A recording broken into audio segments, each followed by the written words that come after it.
Hey, what's up you guys? Today we're going to be installing some sequential turn signals into my 2019 Mazda MX5. This should be the same for all MX5s 2016 and up, but before we get into that, let's take a quick look at the options that are out there. If you've already made your choice or you're only here for the installation, I'm going to go ahead and put the time code on the screen now, and I'm going to try to make it clickable so that you can just click it and go straight to the installation. The cheapest option is iJDM Toy on Amazon.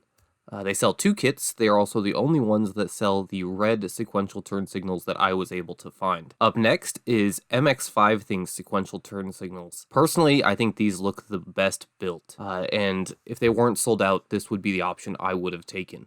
Lastly, I was able to find a brand Revere on Rev 9. After digging through pictures and customer pictures and then personally receiving, I went with the iJDM Toy ones in red. They are identical in appearance to iJDM Toy. I mean, down to the harness, down to the resistor, everything looks identical. So I don't really think these are going to be worth the price. If anyone has any experience with these and wants to inform me otherwise, I'd be more than happy to hear it. So with all that being said, I did end up going with the iJDM Toy ones. They were the ones that were in stock, and versus the Revere ones, they're definitely going to get here quicker. And again, they look identical, so I went with those. Also, I really liked the idea of the red. Overall, I'm satisfied with the actual bulbs. One harness that came in was completely just not working, would not pass power through it at all.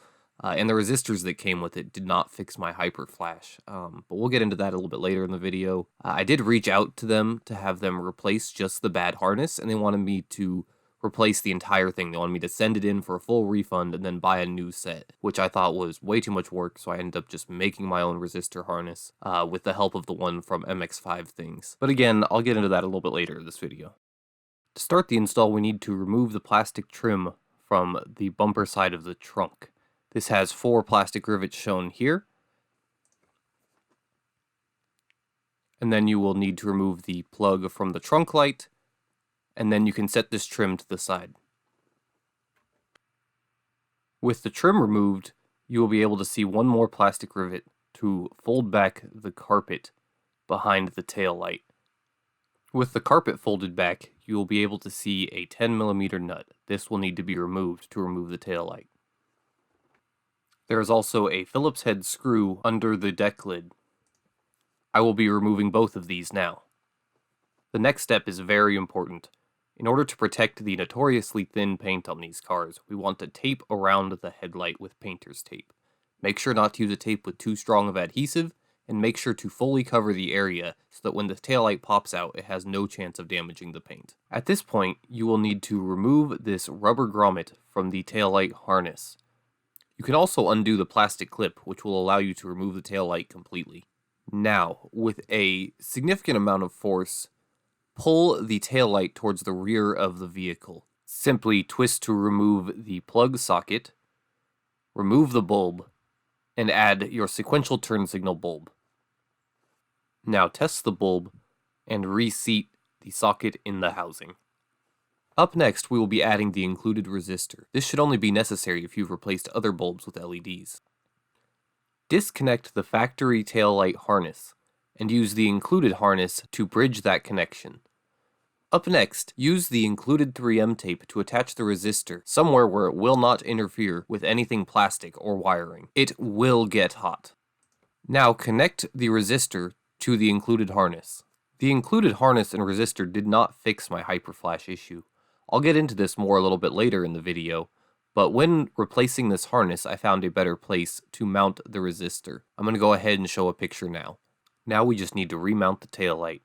When re-snapping the taillight, make sure to seat the corner first in this clip that's shown.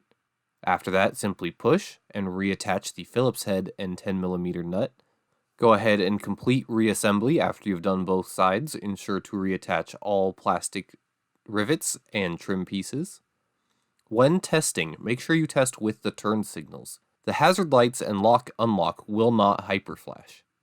Assuming everything works, you are done. But, as I've alluded to, that was not the case for me.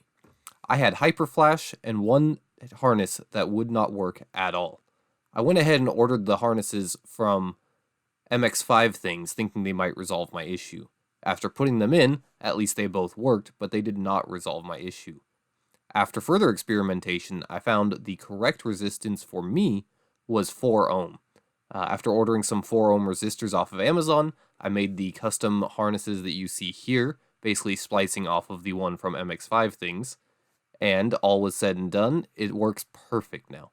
Now, unfortunately, I can't tell you what resistance you're going to need. Hopefully these work out of the box for you. But if they don't give up, do a little bit of experimentation, see what resistance the bulbs that were in there, and maybe get a resistor that matches that. That being said, if you have any questions or if there's anything I can do to help you out, feel free to leave a comment. If you appreciate what I'm doing here, remember like and subscribe, that whole bit. Otherwise, you guys have a good day, and I will see you next week.